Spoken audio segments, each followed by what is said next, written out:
Hola, ¿cómo están? Bienvenidos a un programa más de su podcast A Mandil Quitado. El día de hoy tenemos un tema muy importante. Vamos a hablar sobre esta especialidad que a veces puede que la gente no lo conozca y tal vez necesites acudir a esta especialidad y no lo sepas. El día de hoy tenemos el tema de psiquiatría general. Vamos a hablar de todo un poco y tenemos una gran invitada que es la doctora Roxana Arias, una gran amiga, una gran especialista. Roxana, buenas tardes. Muchas gracias. Y para iniciar pues el programa tienes que colgar tu mandil como siempre porque vamos a hablar a mandil quitado. Así que te invito, Roxana, a que te sientes un ratito.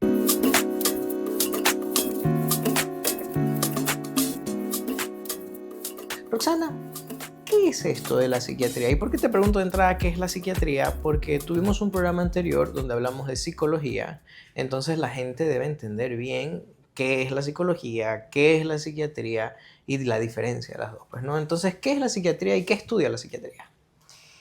Bueno, primeramente muchas gracias, Omar, por la invitación. Sí, gracias por involucrarme también en este espacio, ¿no? Y poder aclarar ciertos tipos de tabús que tenemos de manera general, el temor a la visita al psiquiatra.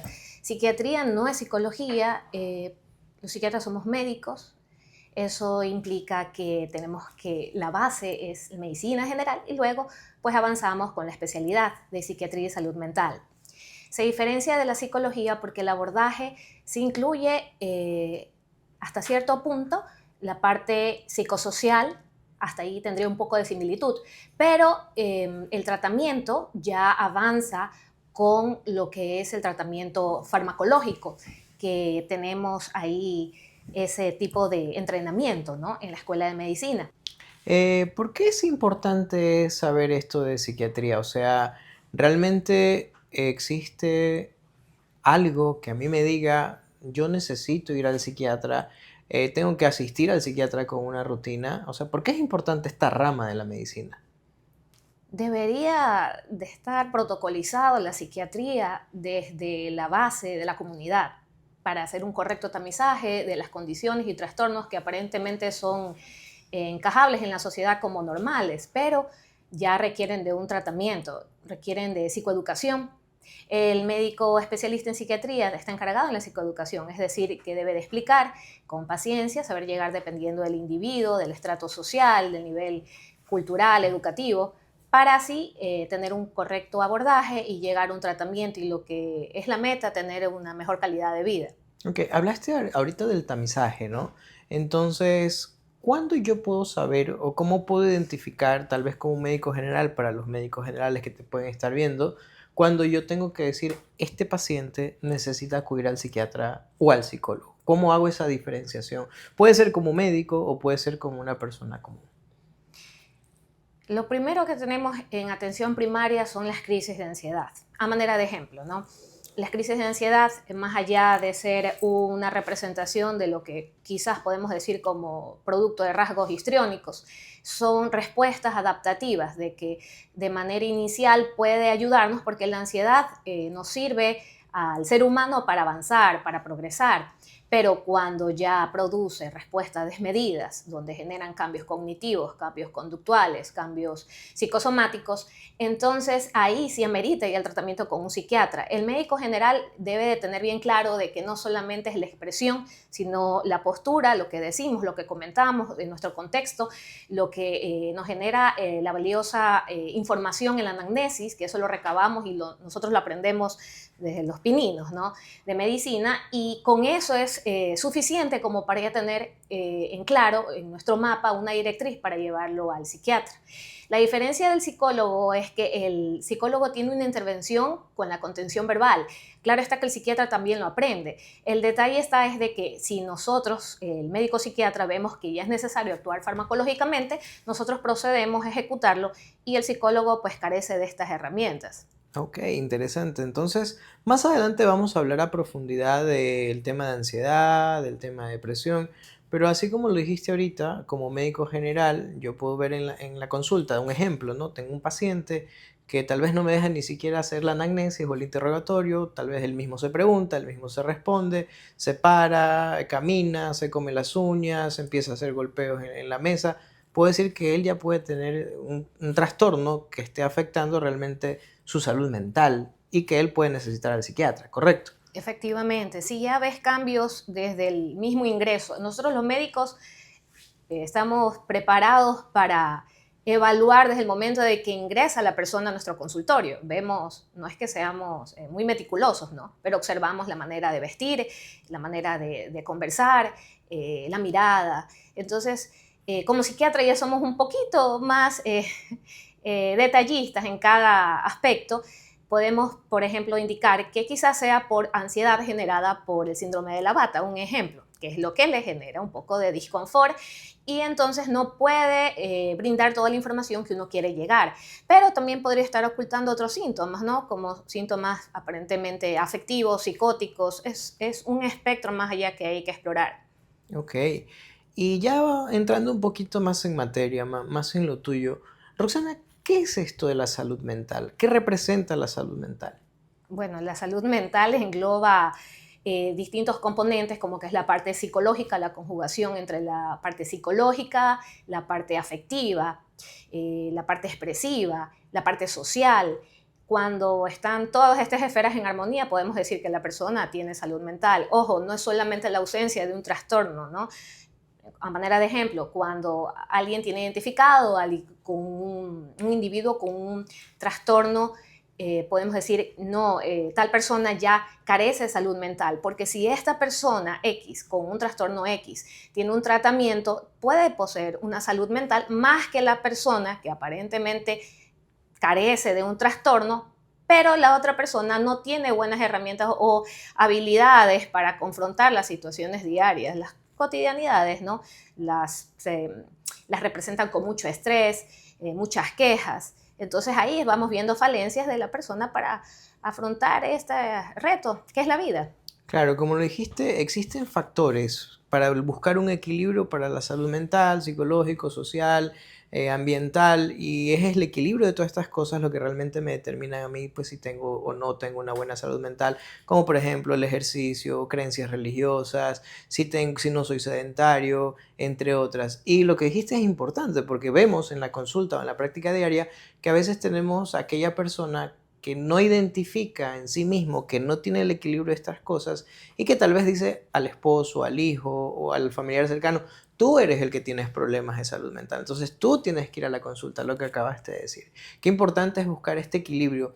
Cuando nosotros hablamos del equilibrio y vamos a tocar una enfermedad en particular, pues no, el tema de la obesidad.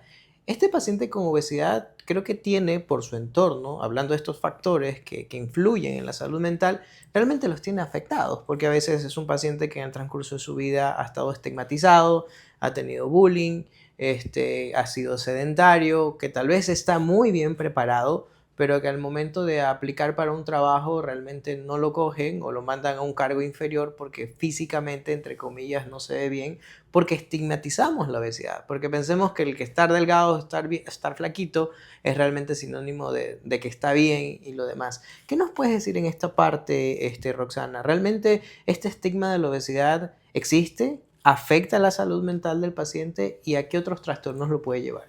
Claro, indudablemente. Eh, estamos en una sociedad que todo lo psiquiatriza, lo estigmatiza. Si es una persona muy tímida, ya la encaja como Asperger. Si es una persona cambiante de estados de ánimo, lo cataloga incluso como bipolar. Si es una persona ya que tiene un incremento llamativo de su parte ponderal o la obesidad, ya lo encasilla como una persona depresiva y ansiosa, ¿no? Sí, lamentablemente todas estas condiciones son como la punta del iceberg, esconden más concomitancias que hay que explorar y cada caso es tan particular, ¿no? La prevención de la salud mental va desde que se va eh, teniendo información precisa del contexto y la biografía de cada individuo, desde qué punto empieza a ser su gatillante, su estresor, en el que comienza a haber un desfaz a nivel de su sistema hipotálamo, hipófisis adrenal, que ya comienza a haber una desregulación, por ende hay mayor estrés crónico y como consecuencia de una disfunción metabólica, endocrinológica, inmunológica, que es lo que se conoce como alteración del sistema inmune o la baja de las defensas, ¿no? O, en este caso, se refugia también en trastornos de conducta alimentaria, que obviamente que se conjuga con la parte genética también. Entonces no podemos dejar, somos científicos también, ¿no? De la parte neurobioquímica. Entonces somos un resultado de todo, de la parte social y de la parte biológica. Y cuando ya tienes, Roxana, un paciente con obesidad, que tal vez tú dices, efectivamente, ya lo estudié y tiene ansiedad y depresión, ¿cómo llegas al diagnóstico de ansiedad o depresión? ¿Utilizas alguna escala? ¿Tienes una tabla? ¿En una sola consulta ya lo puedes diagnosticar? ¿Cómo haces esta parte? Primero puedes llegar a utilizar la herramienta más grande para un clínico, ¿no? Que es la observación y recabar información. Ya con eso obtienes el mayor porcentaje de tu diagnóstico. Pero nosotros los psiquiatras nos validamos también en pruebas psicométricas y también enviamos exámenes de laboratorio. No es que todo lo hacemos tan subjetivo, ¿no? Necesitamos también ver qué es lo que provoca esta disfunción. Y a partir de aquello podemos llegar a un diagnóstico definitivo, es decir, en primera instancia podemos tener una presunción, mas no podemos llegar a una certeza en diagnóstico, porque eso lo vas viendo con el tiempo. Es lo mismo con los trastornos psiquiátricos. Tú no puedes realizar un diagnóstico en una o dos consultas. En el DSM-5 estamos hablando de un promedio de 5 años para hacer un diagnóstico psiquiátrico. Pero por eso ya viene la parte clínica y el ojo clínico, donde ya vas entrenando ciertos aspectos y ya puedes llegar a una presunción, al menos de manera inicial. Como una impresión diagnóstica Ujú. primaria. Muy bien. Y cuando tú ya tienes ansiedad y depresión, ¿en qué momento empiezas a tratar a este paciente con fármacos? ¿Desde la primera instancia o esperas un tiempo o haces algún otro tipo de terapia o le dices vamos a hacer soporte psicológico primero y luego te doy fármacos? ¿Cómo manejas esta parte? Ya, aquí es la importancia del tratamiento en conjunto, el tratamiento, lo que yo denomino em, integral, no combinado, no, es distinto. Entonces vamos a hacer un orden, nos generamos un mapa estratégico para de conjunto con la mano del psicólogo, con terapia cognitiva conductual, hacemos una intervención en la mente de la persona y poco a poco vamos viendo la evolución. Nos validamos en pruebas psicométricas como lo mencioné, entonces si puntuamos que la depresión que lleva este individuo es leve, no la abordamos directamente con la parte farmacológica. Ahí viene la parte de monitorización de parte del psiquiatra. El psicólogo lo que hace es el trabajo en la contención verbal, ver cómo esta actividad neurobioquímica va cambiando, que efectivamente sí es ayuda el explicar y psicoeducar, porque va más allá de que la persona comprenda, se hacen nuevas conexiones neuronales, activas haces una actividad mayor neuronal, entonces así como los ejercicios físicos, cuando tú haces ejercicios físicos, tú haces ejercicios físicos, ¿no? Cuando haces actividad física hay un cambio en lo que es la parte de proteínas a nivel génico. Entonces, al haber más demanda, más estímulo, hay mayor producción y a la postre tenemos más masa muscular. Entonces, a nivel cerebral quizás no se lo ve así, porque no ves un hermoso cuerpo escultural, pero el proceder, la manera de cómo tú afrontas los problemas, la manera como tú vas adquiriendo más habilidades, más herramientas, es lo que lleva a ver que tienes la capacidad de resiliencia. Y eso no se genera de un día para otro, eso se lo genera es con la intervención psicoterapéutica, la palabra, que no es de parapeto, con muchas personas quizás pretenden pensar que quizás una sesión es solamente un gasto, más bien denominamos una inversión que a largo plazo sí genera cambios a nivel neurobioquímico, podemos decir más allá molecular, a nivel celular, y por ende pues va a mejorar también la persona, ¿no? Qué importante saber esto de aquí. Ya lo vimos en un programa previo y contigo estamos complementando porque lo vimos con una psicóloga y ella nos dijo clarísimo. El éxito de un tratamiento de un paciente que tenga alguna enfermedad o afectación en su salud mental es totalmente multidisciplinario. Puede involucrar otras especialidades, pero de la mano siempre tiene que caminar psicología y psiquiatría. Y como lo acabas de decir, primero hacemos una terapia inicial, vemos si netamente con el apoyo psicológico el paciente realmente cambia sus hábitos, mejora su comportamiento y, como tú lo dices, afronta de mejor manera ciertas situaciones de estrés, o si no, luego instauramos la presencia de fármacos. Otra de las cosas comunes en el campo tuyo, yo creo, antes de entrar más un poquito en materia, es esto de los trastornos alimentarios. Lo mencionaste hace poquito, pero de los trastornos alimentarios más comunes tenemos la anorexia y y la bulimia. ¿Estas dos enfermedades tienen un componente psiquiátrico o existe otra cosa que las desencadene?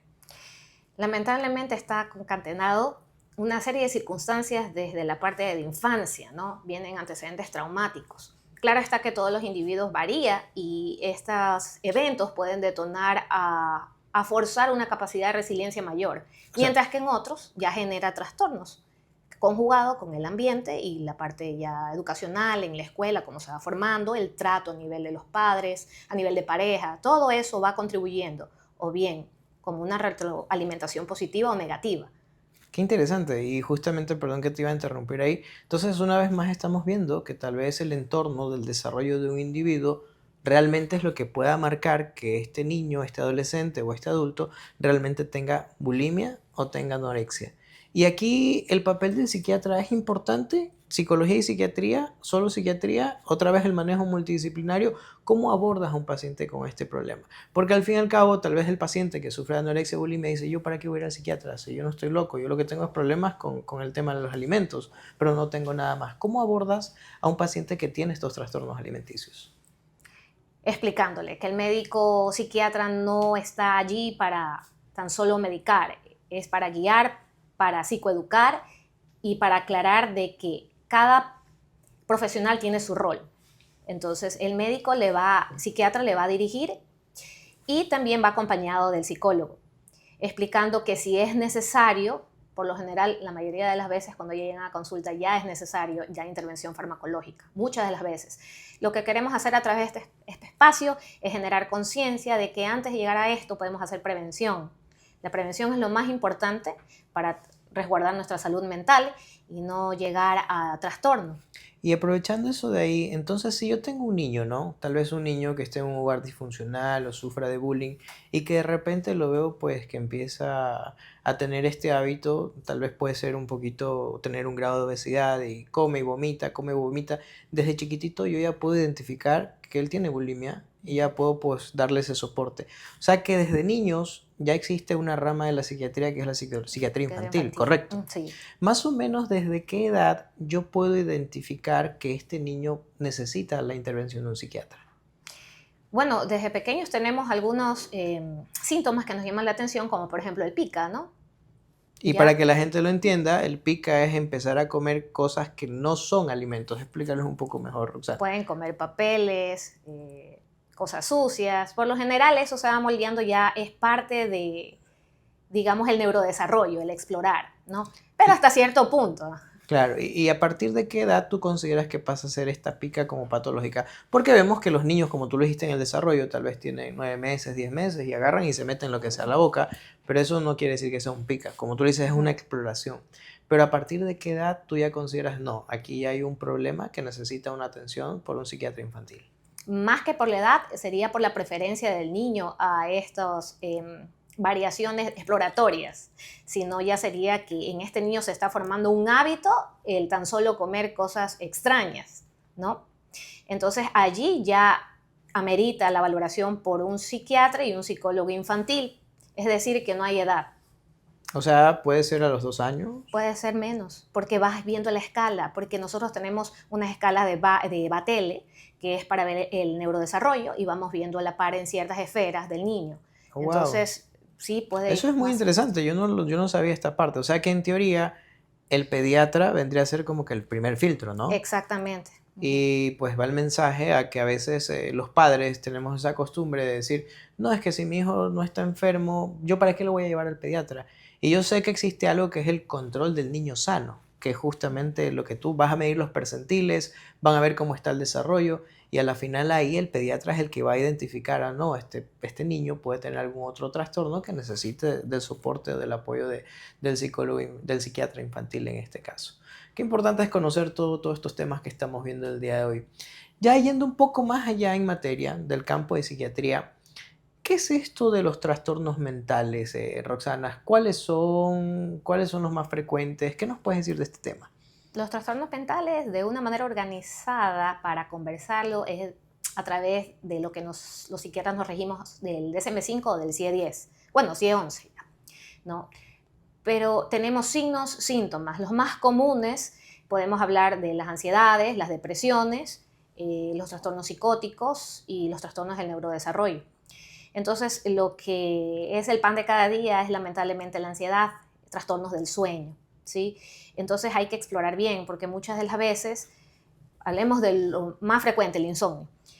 El insomnio es subsecuente a malos hábitos de higiene del sueño. Hablemos nomás de nosotros los médicos. Claro. Claro.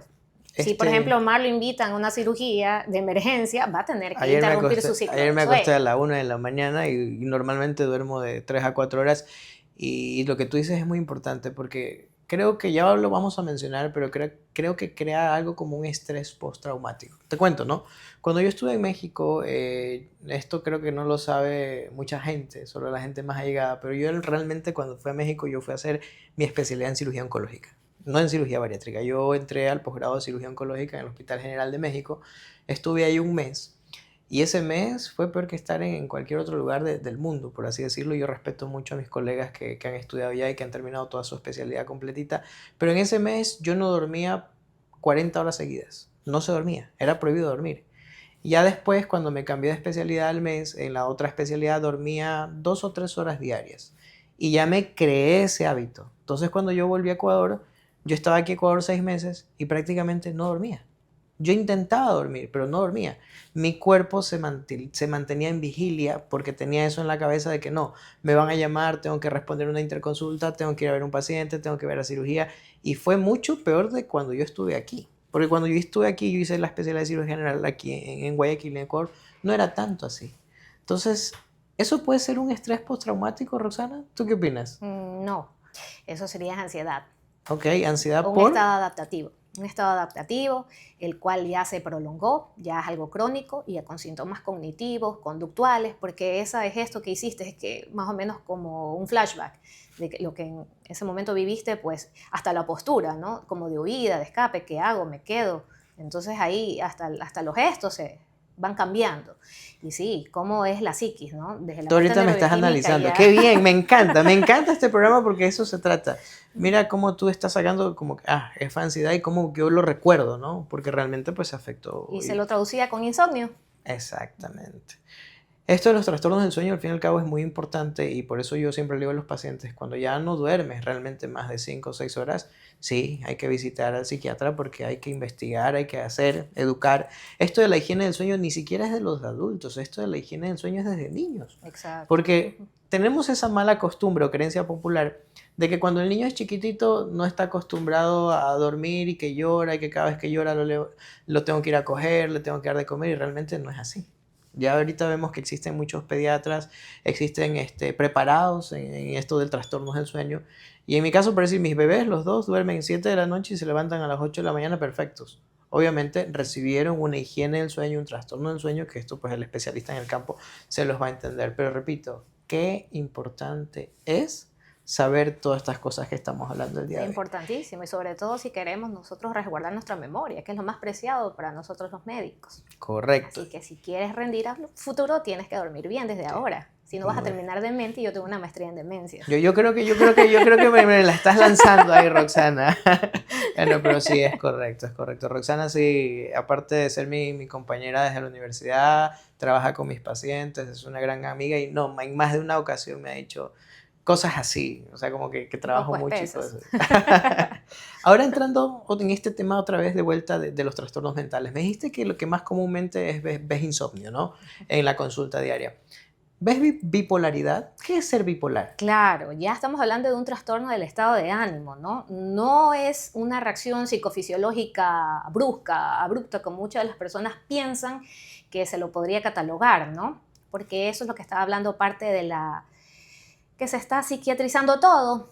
No, ya estamos hablando que incluyen episodios depresivos, episodios hipomaníacos, episodios maníacos, ¿sí? Incluso conductas autolesivas, puede llevar ahí a, cuando estamos hablando de conductas autolesivas, puede ser que tengas hiperfagia o también tengas anorexia.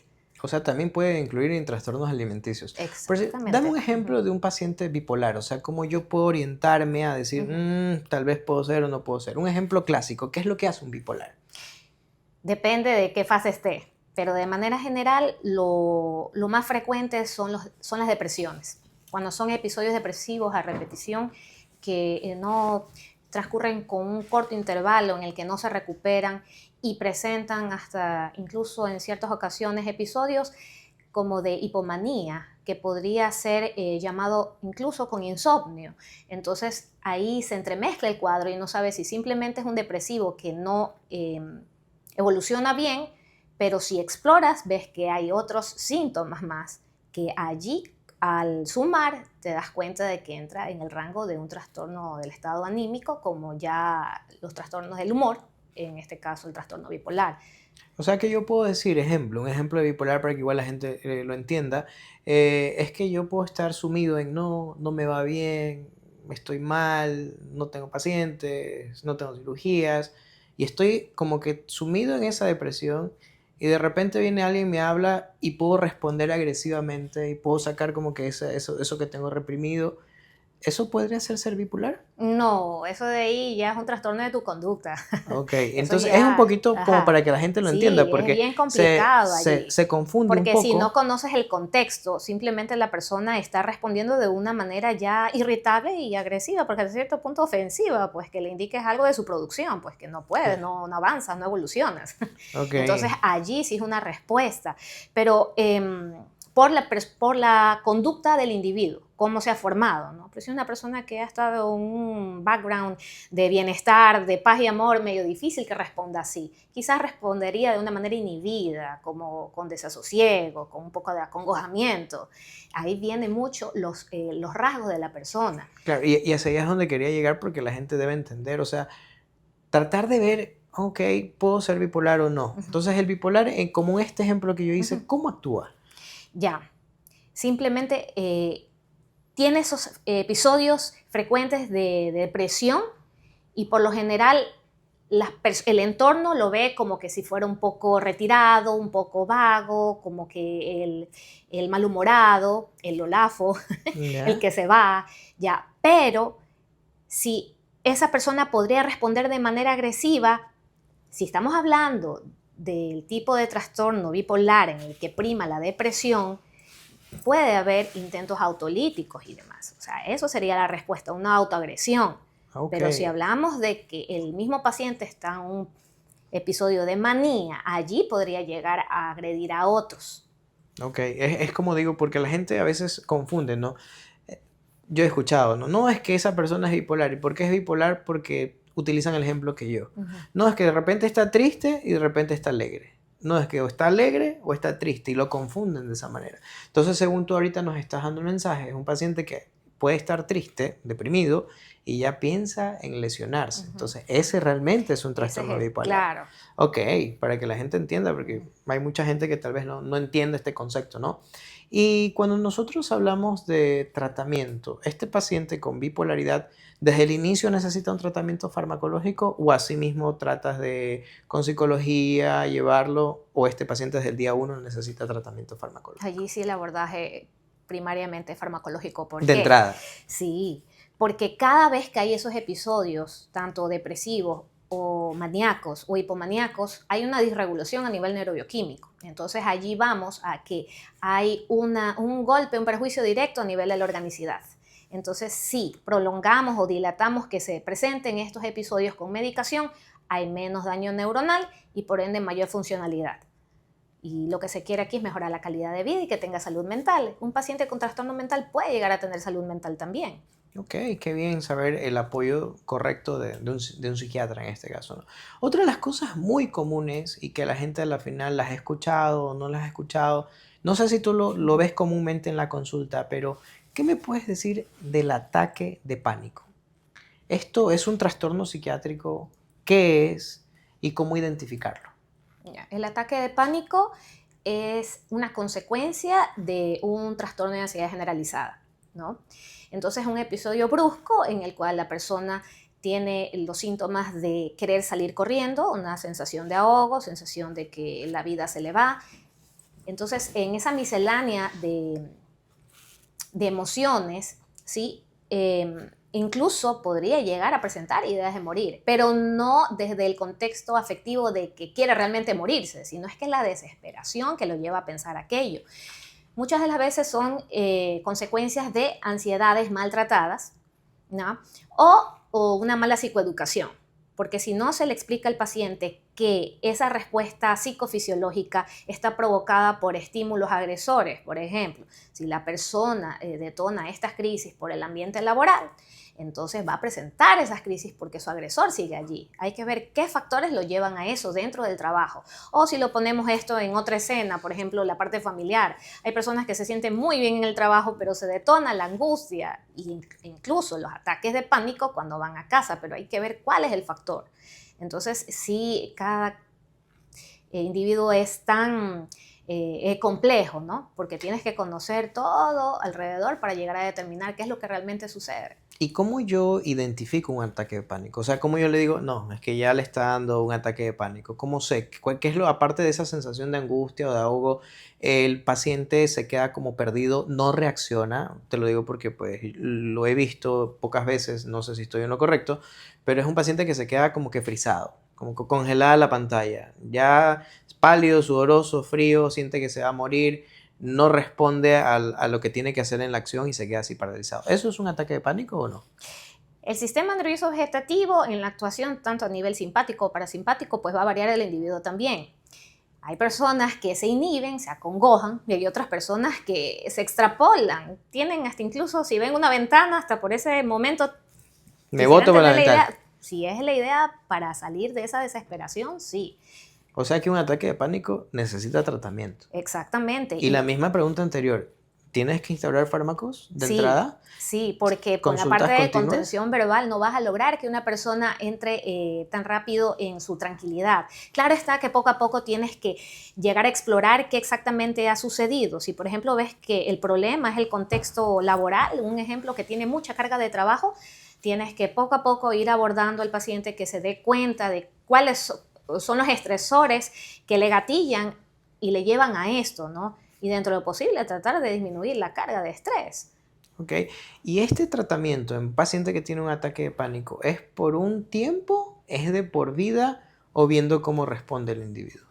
Lo que yo he observado es que cuando se hacen las cosas bien, es decir, explicas bien y lleva una buena intervención cognitivo-conductual, en el transcurso del tiempo se van espaciando esos episodios de pánico. Hay personas que llevan un tratamiento, un ejemplo, Pero no es que de tiene un que año, tomar fármacos de un siempre. año farmacológicamente hablando. Hay ciertos individuos que en un año tienen una buena evolución, ya no presentan crisis, pero luego le das el alta y transcurren unos 2, 3 años y nuevamente un gatillante. No, lo Ok, o sea, asaltan esos o 2 o 3 pasa algo años no más. tomo No, nada. no ha tenido nada. Ok, Viene el perfecto. gatillante otra vez y Otra lleva a vez. las crisis de pánico. Entonces prácticamente yo sí de entrada les trato de explicar que conozcamos, hagamos introspección, que veamos qué es lo que nos molesta, hasta qué punto es lo que podemos nosotros manejar y lidiar con el estrés ocasionado externo o interno, para que al conocernos podemos nosotros poder proporcionar mayor información a los profesionales que nos tratan y tener la mejor guía posible. O sea que el estrés, el estar ansioso sobre una acción en particular, me puede desencadenar esto de aquí. Te, Sí. te cuento un ejemplo. Yo hace algunos años tuve un familiar, yo no sabía que tenía esto, ¿no? Entonces me llamó un primo y me dijo, doctor, por favor, venga acá, ven, me dijo Mar, por favor, que estamos aquí en una loma. Mi tía se quedó bloqueada. Y yo, ¿bloqueada? ¿Qué pasó? Entonces yo voy, la veo en una loma y no entendía nada, gritaba, parada así en el carro, frisada. Fue difícil bajarla del carro y ahí pues ella me dijo que no, que ella siempre las lomas la estresaban, la ponían en ansiedad y que esa es su gatillante para un ataque de pánico. Ahí pues me dijeron, no, es que ella tiene estos ataques de pánico a las alturas o cuando tiene que manejar un carro en una loma. Entonces Y, eso puede ser, y su ¿no? gatillante fue su fobia. Exactamente, porque Entonces esa ahí pues... concomitante con otro trastorno más. No es que los psiquiatras queremos ver exactamente todo y ponerle nombre y apellido, pero para hacer una buena estrategia, un buen plan de tratamiento, pues tenemos que ver todas las variables, todas las posibilidades. Y lo pregunté en el capítulo anterior, ahorita que tú tocaste el tema de fobias. ¿Una fobia puede ser desencadenada por un trauma? Ligado, claro que sí, sobre Ok, todo en infancia. Bueno, no exclusivamente en infancia, pero lamentablemente en los casos que he observado, la mayoría van ha sido, ligados. sí, por traumas en infancia. Por ejemplo, animales Y, específicos y demás. ok, ¿y qué me puede desencadenar un trauma? O sea, ¿cuál es el concepto de un trauma en sí? ¿Qué es lo que me puede desencadenar esto? esa sensación de no poder escapar ante determinado peligro sin que nadie te ayude en un momento X de tu vida y que lo lleves a revivir con algo similar, ya te desencadena un ataque de pánico. Ok, o sea, puede ser un trauma, me hace una fobia y estos pueden llegar a un ataque de pánico. Sí. Qué bien cómo está interconectado nuestra mente, nuestro cerebro. Bueno, vamos a hablar de otra de las cosas comunes, ¿no? Que a la final la gente también la ha escuchado y pues no, es que el de ahí es TOC, el de allá es TOC y todo el mundo dice es TOC, es TOC. ¿Qué es esto del trastorno obsesivo compulsivo? Insisto, queremos cicatrizar todo. No podemos ver a alguien con un ápice de limpieza Y porque es que ya así, es así un lo TOC. vemos en el día a día. Pues, o sea, lamentablemente no, es que esa persona ya se empieza, como tú dices, a psiquiatrizar y ya les buscamos enfermedades mentales a la final que no los tienen. A todo. ¿Qué es un trastorno obsesivo compulsivo, Roxana? Ya cuando incluye obsesiones y compulsiones, ¿no? Si hablamos, un ejemplo clásico de limpieza, ¿no? La persona tiene también incluso rituales, tiene que lavarse, el caso de una paciente, tenía que lavarse 50 veces en el día antes de salir de la casa porque si no, no estaba lo suficientemente limpia como para ya exponerse al medio, ¿no? ¿Y cuál era la compulsión? Después de aquello, tener que persinarse. Si no se persinaba, entonces no estaba completamente hecho el ritual. Ok. O sea, eso puedo decir que es un trastorno obsesivo compulsivo. Allí sí estamos hablando de un trastorno obsesivo. ¿Y cómo diferencio un trastorno obsesivo compulsivo de una manía? De una manía. Pero en la manía nos estamos enfocando en lo que es la parte afectiva, Ok. ¿no? Entonces, en episodio maníaco, nosotros podemos pensar que lo podemos con todo. Podemos estar incluso caminando por la 9 de octubre desnudos. O sea, eso es una manía. Ya, no, un episodio maníaco. Es un Episodio maníaco. Ya, pero de allí, en la parte obsesiva, en el pensamiento como tal, es un pensamiento fijo. Y tienes que hacer algo para aliviar ese pensamiento que ya no se repita, o sea, que ya no está ahí, que disminuya esa intrusión. Un ejemplo, por decir, si yo te digo, no, es que yo quiero irme a las Islas Santorini y empiezo todos los días a pensar en eso, eso puede ser un pensamiento maníaco, una manía, porque empiezo a crear cosas o porque empiezo a hacer cosas para tal vez lograr que eso sea real. ¿Podría considerar que es un efecto maníaco o no? Dependiendo del contexto, porque si la persona que está elaborando esa idea realmente tiene recursos, pues si no los tiene es una idea delirante. Exacto, y hacia allá quería llegar. Porque existe gente que es así, que a la final no tiene recursos, ¿no? He conocido también gente que, qué sé yo, a duras penas tal vez, y digo a duras penas, igual no es por ser controversial, pero tienen una familia grande, ganan un sueldo básico, pero de repente se presenta Shakira y quieren ir a primera fila. O sea, estamos hablando de un boleto que cuesta cientos de dólares, yo ni de loco, ¿no? Y hacen todo lo posible por estar ahí.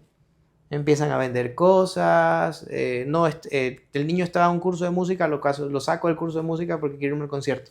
Eso es un comportamiento... Eso es una obsesión ya, que tendrían con Shakira, un ejemplo. Mira tú. Podría llegar a validarse de lo que sea con tal llegar a su objetivo.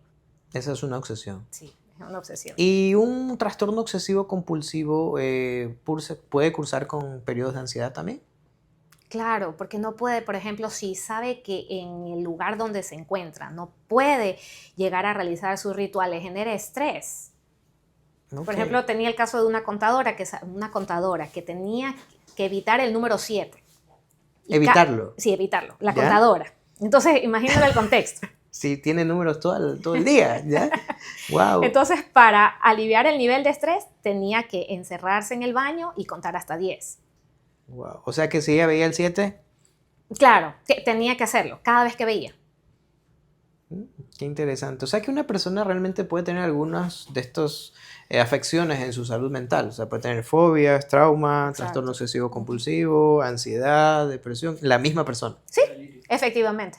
Wow. Esos serían parte de ya incluso síntomas psicóticos, porque por ejemplo las obsesiones no siempre, pero cuando no pueden liberar ese nivel de carga que tienen, pueden ir a la psicosis o brotes micropsicóticos. ¿Y esto de la psicosis y de los brotes psicóticos, qué es realmente? Bueno, pues tener ideas delirantes, alucinaciones, pueden ser visuales, auditivas, anestésicas, son de distintas modalidades, ¿no? digamos, alteraciones de las percepciones y también ¿Y estos delirios pueden ser consecuencia a estos famosos eventos postraumáticos? podría estar asociado, sí podría estar asociado, pero por lo general no, o sea, es que cuando hablamos de eventos traumáticos, no necesariamente estamos hablando de una connotación de tipo sexual, porque por lo general siempre se lo enfoca así. Podría ser algo traumático el que te llame la atención en tu área laboral por algo que fuiste ineficiente, un ejemplo. Ya ahí fue el gatillero. O sea, tienen miedo al jefe, por así decirlo. No, miedo a que le indique que no es eficiente en algo particular, Al llamado de al atención. O sea, llamado de no es un miedo atención. al jefe, sino al miedo a que le digan que no Llamada de sirves, por atención. así decirlo, para Exacto, eso. los sentimientos de culpa, de rumiación. Entonces, todo esto conlleva a que si tienes esa conjugación de la parte genética, porque ahí sí hacemos una suma, no es la parte solo social, sino la parte también ya bioquímica, ¿no? Entonces ahí tenemos el resultado, que es un trastorno. Es decir, que en ningún momento podríamos decir que estamos completamente salvos, ¿no? Por lo general, la mayoría de situaciones se los ve en infancia, pero también hay muchos gatillantes ya incluso ya en la edad adulta. Y aquí vemos el tema de los Marines, que es lo que más se ven comúnmente, pero realmente yo creo que todo soldado que estuvo expuesto Ujú. a este campo de batalla tiene esto de los eventos postraumáticos, ¿no? Es que ahí ya se conjuga y viene la parte también genética del el individuo, su capacidad de resiliencia. No todas las personas que han tenido el antecedente de un ejemplo, un abuso sexual, han terminado ya depresivos. Antes eso le han servido como herramientas para forjar esa resiliencia y avanzar, y llegar a ser hasta coach, un ejemplo, con semejante Y eso también pasa en pacientes que ante a la telón. final han vencido ciertos tipos de cánceres o Ujú. enfermedades que son difíciles de tratar. También tienen eso, ¿no? De Son eventos entender, comprender traumáticos. la Ujú. enfermedad que tiene, tal vez la superan y pues tienen una resiliencia, ¿no? Exacto. Y siguen tratando. Avanzando en el tema de esto de trastornos mentales, que está bastante interesante, tocamos una palabra que yo creo que igual la gente la ha escuchado muchísimo, hay películas de esto, la esquizofrenia. ¿Qué es la esquizofrenia, Roxana? Es la alteración de la percepción de lo que te rodea, es decir, y de esas creencias que tú tienes, pues van a llegar más allá a opacar a la realidad. Es decir, es tu propio mundo O y no sea, tiene nada que ver con la inteligencia. o sea, la esquizofrenia es vivir en mi propio mundo. Yo creo un mundo en el cual yo puedo ser el protagonista y lo que está alrededor puede que no sea real. Exacto. Y hasta incluso, como decía énfasis, no hay una correlación de que una persona con este trastorno tenga una disminución en su coeficiente intelectual, porque puede ser personas brillantes. Hasta premio Nobel tenemos con esquizofrenia. Que son esquizofrénicos, es Sí, verdad. sí, sí. ¿Y qué produce la esquizofrenia? Bueno, te altera la calidad de vida porque tienes un fracaso a nivel de las relaciones interpersonales. Porque no, ¿cómo puedes hilar bien una relación en la que tú sepas que Luis y Agustín están al lado tuyo? Ok. ¿Y cómo llegas a este diagnóstico? ¿Así mismo con las tablas y todo lo demás? No, eso es clínico y también nos validamos por resonancias y hacemos estudios ya de gabinete, De ¿no? imágenes. ¿En la Claro. resonancia magnética hay alteraciones clásicas en un Lo paciente que pasa es esquizofrénico? que muchas de las veces podemos encasillar que un paciente, un ejemplo, tiene determinado diagnóstico psicótico, psiquiátrico, exclusivamente decimos esquizofrenia, pero al validarnos en exámenes de gabinete o hacemos un electroencefalograma, vemos que el paciente es epiléptico y por eso todos los síntomas más. Y lo tratamos como un paciente con O sea, realmente esquizofrenia. no tenía esquizofrenia, sino tenía epilepsia. Es exacto. Ok. Y no es necesario que esté, bueno, desplomándose en el piso con las típicas contracciones tónico-clónicas como para indicar que el paciente ha sido epiléptico, pero hay unas subclasificaciones, obviamente, que ya también se trabaja con el neurólogo, ¿no? Para tratarlo a la par. Ok. ¿Y cuál es el tratamiento del esquizofrénico? Igual, de entrada farmacológico, y ese sí es farmacológico siempre. Sí, y el tratamiento sí es indefinido, porque lamentablemente hay personas que han querido dejarse llevar por otros tratamientos alternativos, ¿no? Distintas corrientes, como para no generar Controversia. controversia, sí, y lamentablemente pues se dan cuenta de que pueden llegar incluso a intentos homicidas, Homicidas. No homicidas, autolíticos, sino homicidas. ujú, Y dependiendo de las justamente, alucinaciones que tengan. claro, y justamente ya quería llevar. Entonces, como familia, ¿no? Ujú. Si tuviese un familiar o tengo un empleado, tengo alguien cercano que sé que tiene esquizofrenia, ¿cuáles son los cuidados que tengo que tener con él? Primero que todo y lo más importante es psicoeducación. La psicoeducación es vital. Tenemos que comprender y llevar un norte en equipo, con el psicólogo también a la par, para llevar medidas de higiene en cuanto a lo que son las alucinaciones, es decir, aprender a de que determinado individuo va a tener esas percepciones alteradas de que alguien le va a estar escuchando, alguien le va a estar indicando algo, cosas que no son reales, va a estar viendo cosas que no son reales, y meterte en ese síntoma para no tener que confrontar también al individuo, porque ¿quién no estaría tranquilo si le estás diciendo que no está lo que está diciendo? Y ahí viene la agitación psicomotriz. Entonces, claro está que para disminuir estas alucinaciones viene el uso de psicofármacos. Por ejemplo, nosotros utilizamos los antipsicóticos. Ya va a depender ya de la pericia del médico cuál va a escoger, pero es en perfil a lo que realiza el individuo que se desempeña, porque hay personas con este diagnóstico que hasta incluso trabajan en el área de salud. Y, o sea, es que todos merecemos una oportunidad. No, claro, no hay que apuntar ni señalar con el dedo. Entonces, ¿el esquizofrénico es peligroso? No. Si está sin tratamiento, sí. Pero si está con tratamiento, no. Porque va a estar bajo monitorización y con la medicación sí se puede hacer una buena contención de la parte psicótica. Ok, ¿por qué te lo pregunto? Porque tú puedes tener este ejemplo, ¿no? Como tú me dices, un colega o etcétera en un área de trabajo, una empresa que sabemos que tiene esquizofrenia y que él puede decirte que aparentemente está controlado, que está tratado, pero al fin y al cabo a nosotros no nos consta que él esté tomando la medicación y todo eso. Y si después de unos meses agrede a alguien o golpea a alguien, al fin y al cabo podría resultar peligroso. Yo lo que quiero decir es que ellos necesitan un soporte mayor, un mayor cuidado y una mayor monitorización. Creo que estamos de acuerdo en eso ahí, ¿verdad, Roxana? Claro, sí, porque el hecho de que alguien padezca un trastorno, bueno, no le exime de la responsabilidad civil. Exactamente.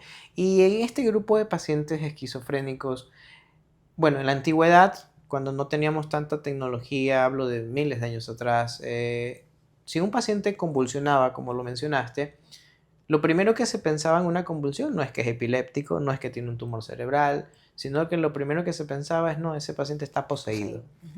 Sí. Entonces, cuando hablamos de posesiones, también se confunde porque el esquizofrénico también puede simular esto de ahí, ¿o no? O sea, no simula. Hasta cierto punto. Es real para él, como le dijiste anteriormente. Para él es una realidad. Y ahí simuladores hay otros. Y ahí va con una parte legal también. Ya, o sea, el esquizofrénico no depende de él. No, aquí sí. Ningún trastorno depende de... ¿Y cómo tú puedes realmente del individuo como tal diferenciar, ¿no? Porque igual sabemos que esto de las posesiones existe, la Iglesia Católica lo ha dicho, existen padres exorcistas. ¿Cómo tú puedes diferenciar realmente si es una crisis de un esquizofrénico o es una posesión real? Lo que pasa es que desde el punto de vista científico y médico no podemos tener ese tipo de presunción diagnóstica. Siempre tratamos de ver la subyacencia, sea metabólica, endocrinológica, alteraciones o sea que en teoría, si tienes un paciente que dice que está poseído, buscas la causa científica. La subyacencia siempre. Okay. ¿Y porque si ¿cuántas todo está veces normal? nos hay en consulta de que... Claro, yo lo sé. ¿Y si todo está normal? O sea, cuando tú ya como médico dices, o sea, aquí sí ya, o sea, porque le haces todos los exámenes, como hablamos en el programa previo del tema de los hipocondriacos, o sea, le haces todos los exámenes, todo está bien, etcétera. ¿Ahí ya puedes pedir una asesoría por la iglesia o no? No, por lo general siempre hasta máximo que se llega es a trastorno de personalidad. Porque cuando ya vas que están conversando mucho de ciertos temas y están en lo mismo, en la misma situación mística, ¿no? Entonces sí encasilla en trastornos de la personalidad, que también es una alteración de la bioquímica. Okay. Claro está que no tenemos cómo corroborar, porque no tenemos como en una resonancia decir, ver si está afectado o no. Pero hay prima la clínica. Claro, seguimos nosotros basados en la evidencia y en la parte científica. Y de repente, tocando este tema, ¿te tocó alguna vez algún paciente así y que se perdió de tu consulta? Y luego te llegó el familiar y dice, ¿sabe qué, doctora? Lo llevé al cura que es exorcista y ya está bien. Se curó, le sacó los demonios. ¿Has escuchado algún caso así? ¿Te ha pasado? Sí, he escuchado. ¿Qué opinas de esto? En algunas ocasiones, y el final que siempre me ha indicado, que cuando lo han llevado a sectas o religiones o como lo quieras llamar, se ha exacerbado el cuadro. No ha terminado con ningún final feliz hasta ahora, hasta el momento de los casos que Nada yo he observado. positivo, si no es todo lo Nada peor. positivo, sí, es lo contrario. Ok, ok, igual es bueno para saber. Ujú. ¿Qué opinas, Roxana, de esto de los jóvenes actualmente y su cercanía al tema de las adicciones a drogas? ¿Consideras que esto es un factor que puede aumentar la aparición de alguna enfermedad o trastorno mental o no tiene relación? Es que tienes que buscar siempre causas en los que es consumo, ¿no? Por ejemplo, se ha visto alta incidencia de consumo de marihuana en pacientes con trastornos psicóticos, hablando de la esquizofrenia. Entonces ahí vemos el patrón. Comienzan a tergiversar la realidad y pues en lugar de buscar ayuda profesional, se enganchan con una droga que calma la ansiedad. O sea, puedo decir que existe un esquizofrénico que consume. O puedo decir que hay una persona que no es esquizofrénico y que al consumir marihuana, que sabemos que es un alucinógeno, puede confundirse con que tiene esquizofrenia. Sí, por episodios. Con la persona que consume y que le detona un episodio psicótico, cuando el personal que lo aborda o lo evalúa observa por tiempos que ha presentado, que ha remitido ese cuadro, se lo observa. Si durante el transcurso de un año bajo tratamiento farmacológico se ve que ya mejoran estos síntomas, entonces fueron episodios, pero causados por el consumo de la droga. Pero si ve que persisten estos síntomas, desafortunadamente ya gatilló esta condición ya como esquizofrenia. En el caso puntual, pues no estamos hablando ya cosas bien prolijas. Ok. Y vámonos con el mismo campo de los jóvenes, ¿no? Que ahorita pues hay bastantes jóvenes que tienen problemas de bullying o que han intentado agredirse a sí mismos, problemas autolíticos. ¿Realmente un problema autolítico va en relación con el bullying o puede ser por otra causa de su entorno familiar, etcétera? ¿Y necesita o no una valoración psiquiátrica? Cualquier persona que se trate de hacer daño, así sea con un borrador que parezca lo más trivial, como lacerándose o hacer algo superficial, se amerita intervención de un profesional de la salud. Ok, ¿y te ha tocado aquel joven que te dice, no, doctora, es que yo estaba bien, pero es que me dijeron que si yo me cortaba con un cuchillo aquí en TikTok o en Instagram, yo iba a tener más seguidores? ¿Eso se considera una afectación en la salud mental? Claro, ya no hay equilibrio, porque lo que siempre el ser humano quiere prever es sobrevivir, no lo contrario. Ni siquiera para llamar algún tipo de, por ejemplo, en este caso, likes y demás, y seguidores. Ya obviamente estamos viendo que hay mucha afectación de la salud mental, lamentablemente con la tecnología, ¿no? En lugar de Va en hacernos relación, es que ahorita progresar, vemos, vamos involucionando. sí, y vemos eso del tema de la exposición a pantallas desde que son chiquititos. Yo respeto mucho las creencias y cómo cada Ujú, persona forma a sus ujú. hijos, pero yo creo que la exposición a pantallas de chiquitos realmente está muy mal. O sea, está muy mal. Nosotros crecimos sin pantalla y creo que estamos no tan sanos, Algo pero estamos funcionales. funcionales, como tú lo dices, pues, ¿no? Siguiendo con los jóvenes, ¿cuáles son las causas más comunes que tú has visto en la consulta de depresión en adolescentes o jóvenes? Por lo general, el bullying, que nosotros lo conocemos como bullying ahora, pues, ¿no? Pero antes era simplemente el malestar intenso de los compañeros, ¿no? Eh, Baja autoestima, ya que se va mostrando ya otros síntomas mayores como las conductas autolesivas y el rendimiento académico bajo. Entonces, eso es lo principal que ves. Obviamente que hay una serie de situaciones más que tienes que indagar, pero de manera general y emergente es eso. ¿Eso quiere decir que tal vez un joven que sufra de bullying necesita una consulta psiquiátrica?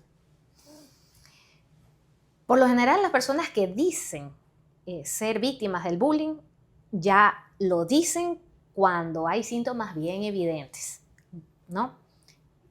Por ejemplo, baja en el rendimiento académico, esa alteración en el autoestima, no se ven que son eh, valiosos para alguien, se sienten que deben aislarse más, hay síntomas depresivos, síntomas de ansiedad, incluso fobias por ir a la escuela, no quieren O sea ir, que sí necesitan del de soporte la psicológico intervención y de psicología y psiquiátrico. psiquiatría.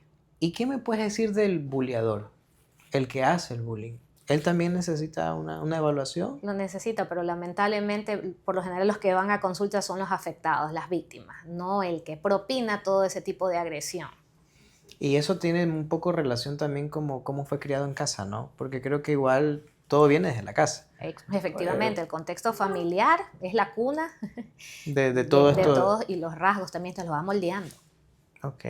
Roxana, ¿tú has escuchado sobre la terapia EMDR? Sí, es una ¿Qué terapia de es? regresión que lo utilizan ciertos psicólogos cognitivo-conductuales, no los psicoanalistas, ¿ah? Que sirve para, digamos así, ponerte en el tiempo en el cual sufriste determinado tipo de trauma. Es como revictimizarte, ¿no? ¿Ya? Obviamente que no va para todos los casos y sí es bueno hacerlo siempre y cuando lleven una monitorización y un control con psiquiatría. ¿Y para qué es esto de aquí? ¿Cuál es el objetivo? Digamos, en el ejemplo del estrés postraumático, si te enmarca en esa situación como tal, como ya tienes las herramientas necesarias, confrontas ese tipo de situación y el resultado es sanar las heridas, pero poco a poco. Si lo haces de manera brusca y lo sometes a este tipo de intervención, lo que puedes generar es aún mayor ansiedad y hasta incluso ataques de pánico. Por eso es que es necesario ir a la par con un psiquiatra. Muchas de las veces yo lamentablemente he observado que llevan años con psicólogos y no les han indicado que tienen que estar a la par de la monitorización con psiquiatría, pero ya van con el psiquiatra cuando ya han recaído con estos síntomas y por someterse a intervenciones un poco más cruentas. Cruentas dentro de lo que nuestra subjetividad podría decir, ¿no? Porque no es nada quirúrgico ni nada por el estilo. Pero por eso yo hago énfasis en lo que es la parte integrativa. No es combinar, es decir, yo trabajo con el psicólogo y yo le envío y verá. Se trata de conversarle al paciente, Manejo avanzar, multidisciplinario. exacto, y eso va con Es todos. como lo que nosotros hacemos. O sea, yo cuando le mando un paciente a Roxana, Roxana me llama y conversamos amenamente sobre el caso del paciente. No es que yo se lo mando y ella me pasa un oficio y yo lo leo. No, la idea es interactuar y ver de qué forma realmente podemos ayudar a cada una de las personas que nos visitan. Roxana, ¿y cuándo tú recomiendas profilácticamente? Estamos hablando ya de pacientes, como tú dices, relativamente funcionales o normales, que se debe acudir a un psiquiatra. Sí, debería estar protocolizado. Al menos todos los médicos deberíamos asistir una vez cada 3 meses en promedio. O sea, esa es tu recomendación para nuestro campo de salud. Exacto, Todos los médicos, por amigos, favor. todos los colegas que nos están, Roxana lo dijo, especialista en psiquiatría, una vez cada 3 meses tenemos que sacar citas con el psiquiatra de tu confianza, pero tenemos que cuidar nuestra salud mental. Y para la población en general, los que no son médicos, ¿cada cuánto tiempo tú les recomendarías que visiten al psiquiatra? Dependiendo del contexto, no es necesario que lleven al psiquiatra. Podría ser de manera general con el psicólogo, porque todos tenemos, digamos, problemas psíquicos por determinadas etapas de nuestra vida, duelos, bueno, rupturas de relaciones, conflictos a nivel de relaciones interpersonales, o sea, situaciones cotidianas, ¿no? Que si ameritamos un apoyo, entonces vamos al psicólogo. Dependiendo de qué tan afectado estés, el mismo profesional le guiará para ver cada cuánto tiempo tendrá que asistir. Ya cuando hay una afectación ya en la esfera laboral, social, de pareja, ya más acentuada, allí se lo deriva para psiquiatría. Y de todas las profesiones, porque tú ves de todo, ¿qué es la que más ves frecuentemente en profesiones? Ujú. ¿El contador, el economista, el médico? ¿Cuál es el que tiene más afectaciones en su salud mental? Uy, los docentes. ¿Los profesores? ¿En serio? Esa respuesta, yo pensé que me ibas a decir nosotros, los doctores, pero los Es profesores. que los médicos son suspicaces y Ah, no claro. van. eh, Tienen Estamos sus rasgos paranoides. subdiagnosticados porque no Exactamente. tenemos Y que también es diagnóstico. por tabú, ¿no? Porque qué vergüenza que me vean con la psiquiatra. Que Peor si lo no- ven conversando conmigo ya. Ok, entonces los docentes. ¿Y cuál puede ser la causa que afecta a los profesores? De la parte social vamos a hablar también, ¿no? Ya, eso, la estructura, el esquema, cómo se ha manejado el pensum, la carga de trabajo, el rendimiento que tienen que llegar, la producción y también en el trabajo de campo en sí, con los chicos, ¿no? Que ya de por sí tienen sus individualidades y enmarcar todo eso en un lugar y más los rasgos del profesional, del docente que los tiene que lidiar. Wow, qué interesante que es saber todo esto. Y bueno, ya estamos llegando a la parte final de la parte científica. Pero aquí viene la otra parte, la parte bonita que yo le llamo al programa. No te asustes, Roxana, no te voy a preguntar nada raro, pero sí es un poco conocer tal vez tu día a día, conocer lo que los pacientes a veces no preguntan y te lo preguntan a ti, me lo preguntan a mí, lo que existe tras cámaras, por así decirlo. Y vamos a empezar con un mito, no sé si es una creencia popular, pero yo desde que era chiquito lo escuché, ¿no? Sin ánimos de ofender, Roxana, por si acaso. Pero mi papá es médico. Entonces mi papá cuando yo era chiquito, yo tenía amigos, mi papá tenía amigos de todas las especialidades, pues, ¿no? Entonces yo conocí 3 psiquiatras amigos de él con unos rasgos característicos. Ujú. Y yo me digo, papi, ¿por qué tal persona es así jugando pelota, no? Es que es psiquiatra. Y me dice, y es que todos los psiquiatras están locos. Entonces, ¿qué nos puedes decir tú de esto, Roxana? Hay algo, ¿tú qué puedes decir? O sea, sin sesgo, ¿no? Así, sinceramente. Pues puedo corroborar aquello. Ok, ok, cuéntame. Quizás podrían observarse como un poco bizarros, extraños por el proceder, por la manera de analizar las cosas. Quizás podrían llevarla a un tipo de explicación de rarezas, ¿no? Pero cada individuo tiene sus particularidades. Claro, ok. Y ya antes ya me demostraste en el transcurso de este conversatorio que ya me analizaste, que ya me estabas viendo qué patrones tengo Ya afectados. estoy haciendo la Ya me estabas prescripción. haciendo un examen, ya mismo, ya termina el programa, Omar, te espero la próxima semana para darte la receta. Cuando tú, bueno, ya eres especialista después, creo que de casada, ¿verdad? Hiciste psiquiatría, o primero te casaste y luego Sí, eso fue el problema. hacia allá iba. O sea, tú no analizaste a tu esposo. No, lo que yo... Ya no analizaste ahorita. Ya estamos en esto. Okay. ¿Y si tú lo hubieses analizado antes? Eh, He tenido que hacer un poco más escrutinio a nivel de ciertas áreas. Esa es ¿Qué? la parte hilarante, ¿ah? Por si acaso. Sí. Pues bueno, es importante no saber esto de aquí también, ¿no? Otra de las cosas o de las preguntas del día a día que a mí me lo han hecho y yo me quedo a veces sorprendido, lo estudiamos, yo me acuerdo cuando vi psiquiatría en pregrado, ¿no? En la parte de la carrera de medicina, había un capítulo que tocaba el tema de la brujería. ¿La brujería existe o no existe? ¿Cómo lo ves tú desde el campo de la psiquiatría? ¿O es un apartado de la psiquiatría? ¿Cómo me puedes abordar este tema, Roxana? Depende de la perspectiva del individuo. Si para el perspectiva del individuo eso es muy cierto, también tienes que respetar también sus Tu creencia. creencias. Y Siempre y para ti cuando como no afecte psiquiatra. a otros, ¿no? O sea, la calidad de vida, la parte, digamos así, hasta la parte social. Porque en nombre de la creencia puedes ir cometiendo asesinatos, un ejemplo, ¿ya? Ok. ¿No? Pero para ti como psiquiatra, ¿existe o no existe? Para mí como psiquiatra, lo que existen son alteraciones del pensamiento y de la conducta. Ok, o sea, entonces para ti como psiquiatra en teoría la brujería no existe. Claro, es un ¿Te ha trastorno. tocado algún paciente que te dijo, no, es que yo soy bruja blanca o no, es que yo soy bruja negra? ¿Y te ha contado algún tipo de ritual que haya hecho y que realmente le hizo daño a otro individuo, pero sin ella estar involucrada, sino porque le hizo un muñequito, todas estas cosas que nosotros hemos visto místicas y realmente le pasó algo a esa persona? ¿Te ha tocado? ¿Qué has hecho en ese momento? ¿Cómo lo abordas a este paciente?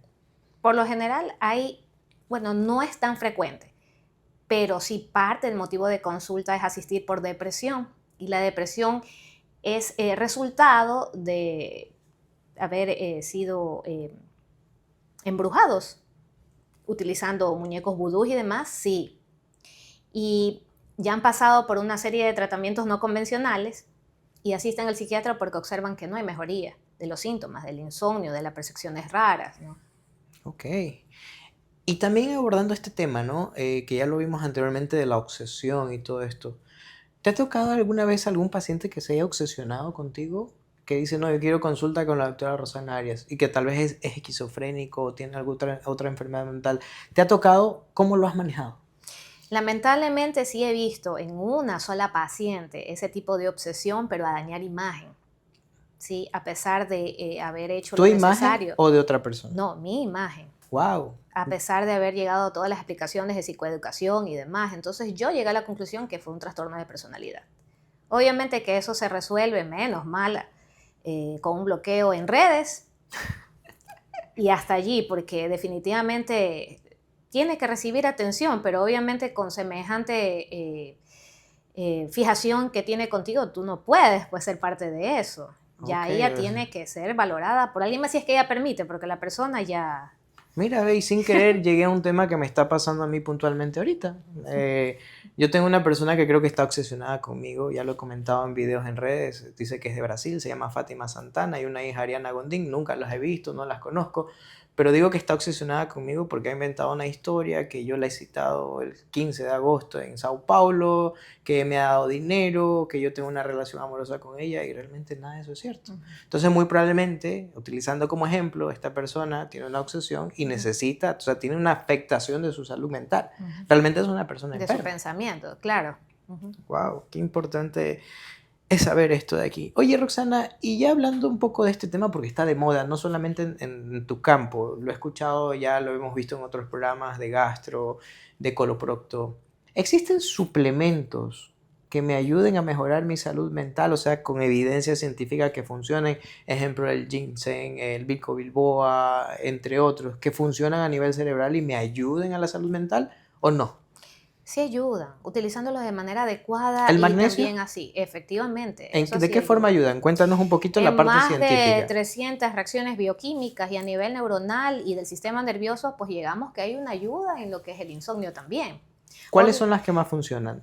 de los suplementos, para mí, el más recomendable sería el omega 3. Omega El 3. omega 3, obviamente que lo principal sería en ingesta, pues no, no. Pero, bueno, como hay una falta de a veces de recursos y de tiempo, lo ideal sería es el consumo de omega 3 junto con vitamina C. Al menos a mis pacientes yo les indico que lo hagan, porque a largo plazo sí observan que hay una mejoría en su memoria. Muchos de los trastornos psiquiátricos cursan con alteraciones en la memoria. Entonces, a largo plazo sí se ha observado con evidencia científica que ayudan en lo que sería las fallas amnésicas, pero más Mm, que todo por ansiedades y cierto tipo de depresiones hasta cierto punto, ¿no? El magnesio es también muy buena ayuda. Por lo general existen ciertos suplementos que hay que hacerlos con mucha precaución y hay que saber las dosis. No es de prescribir por prescribir, porque allí dirán muchos colegas que yo he observado unas prescripciones en las que indican, sí, tome este omega 3 y hay el cualquiera y usted tome y escoja. No, no, no. Si vas a hacer las recomendaciones tienes que hacerlas bien, porque si no, mejor no te metas a hacerlo, porque por muy efímero que parezca, todo es importante. Y si, por ejemplo, tú envías a alguien omega 3 y no lo indicas con la vitamina C, le vas a ocasionar más daño que bien. Si tú le das magnesio en dosis muy disminuidas, no le va a ayudar en nada. Si le das en dosis muy altas, va a terminar en el río Guayas. Entonces, por eso tienes que conocer las características del individuo, lo que tolera y de acuerdo al contexto, a su facilidad de administración, porque obviamente hay personas que no pueden hacerlo vía oral, lamentablemente por condiciones ya oncológicas, un ejemplo, claro. ¿no? Entonces, todo eso tienes que evaluar para llegar a una correcta indicación. Ok. Y otra de las preguntas comunes, a mí me ha tocado ver pacientes así, es un poquito difícil, es este tema de, vamos a hacer un programa a futuro, ¿no? De, solamente de trastornos sexuales y sexualidad, porque es un campo también de la psiquiatría, ¿no? Hay Ujú, psiquiatras que se dedican a estudiar este ujú. campo. Pero los trastornos sexuales en psiquiatría, ¿cómo identificar, o sea, cómo yo saber si realmente este paciente necesita un abordaje psiquiátrico? ¿Qué te da a ti como orientación de no? Él necesita un tratamiento psiquiátrico y tengo que empezar tratamiento farmacológico. Por lo general el individuo no lo acepta, eso lo esconde, ¿no? Porque es un tabú. Ya buscan ayuda, por lo general es por sugerencia de alguien más que lo observan esas conductas. Como No, ejemplos, ¿qué es lo más común que ves tú? fetichismo. Fetichismo como cuál, un ejemplo. O, por ejemplo, el utilizar prendas del sexo opuesto, Oh, wow. ¿ya? Y entonces si alguien los observa en esta situación, el estrés que le genera toda esta vivencia, pues lo lleva a psiquiatría, pero es por la ansiedad, nunca O sea, en por la teoría, alteración, al que le digamos, gusta este fetichismo, él, entre comillas, él está bien, pero el problema es para el otro. porque a nadie le cuadra pues al ver a un hombre vestido con lencería femenina. Ok, Pero a la persona lo ve como que sabe que eso no está socialmente aceptado, pero lo hace porque es una manera de confort. Ahí se ligan otras situaciones más de antecedentes traumáticos en infancia que habrá sucedido al individuo, ¿no? En cuestión. pero a manera de ejemplo podemos llevar que no se busca ayuda, porque se lo observa como que todo es parte de la cotidianidad. Y esto de los trastornos sexuales pueden ser un factor predisponente para que hombre o mujer sea un agresor sexual. ¿Cómo identificar o cómo yo tengo esa red flag de tal vez esta persona que pueda incurrir contra la salud de otra persona? La persona que se va a socializar con otros, ¿no? Es que ahí tenemos que ver los rasgos de personalidad. Si ya es un sociópata, entonces puede tener algún tipo de predisposición, por ejemplo, a gustarle niños, ¿ya? Entonces va a tratar de socializar más con niños cuando es que estando en otro grupo etario quiere relacionarse con ellos. Entonces quizás hay cosas que no podemos ver de manera tan florida, pero allí viene la conciencia de los padres, de los familiares, que tienen que estar pendientes siempre de los pequeños, un ejemplo particular, ¿no? O sea que en teoría podemos decir que estas personas están enfermas, ¿no? ¿Y estas personas realmente con tratamiento psiquiátrico mejoran o no mejoran? Lo que pasa es que tienes que hacer un estudio completo en el largo de los años. Y lamentablemente aquí las personas se retiran o no hacen adherencia al tratamiento. O sea, puedo decir que tal vez un paciente o una persona que tenga alguna de estas enfermedades ya que afecten a otros, realmente no mejoran. Si no toma medicación, bueno, pues no hay probabilidades de que superen, al menos en parte, todo ese tipo de tendencias a, digamos, realizar de maneras inadecuadas, ¿no? Cuando yo era niño, me acuerdo que había un joven que vivía por la casa de mi abuelita y me acuerdo tanto que mi tío me decía, cuando uno igual va creciendo, no te Mm. molestan con este tema de la masturbación y estas cosas, hombres y mujeres, que a veces puede ser un tabú. Pero me acuerdo que mi tío me decía a mí, pues cuidado, mijito, usted va a estarse masturbando, porque si usted se masturba, va a terminar como el loquito de al frente. La masturbación excesiva puede llevarte a tener una enfermedad o un desorden mental o no. Te puede llevar, más bien podría decir que un desorden mental te podría llevar a un exceso de masturbación. Correcto. Y hacia allá es que quería Sí, porque llegar. la masturbación es algo, o sea, fisiológico, al menos en la adolescencia es una manera de autoexploración, ¿no? Entonces, pero cuando ya es descontrolada, cuando por ejemplo dejan de hacer tareas, dejan de hacer actividades sociales, se tienden a aislar tan solo para dedicarse a aquello y para la pornografía, ya ves que está alterando su esquema vital, su cotidianidad, ¿no? Entonces ahí tienes que ponerle más asunto, ¿no? Al adolescente en este caso. Ok, entonces puedo decir que un paciente con un trastorno mental puede incurrir en la masturbación Sí, y que sí, la sí. masturbación, si es excesiva, te puede aislar del entorno y puede llevar a un problema también de salud mental. A ¿Correcto? otro problema más. A otro problema más. Ok, y esto de la masturbación excesiva va ligada al tema de la pornografía, ¿no?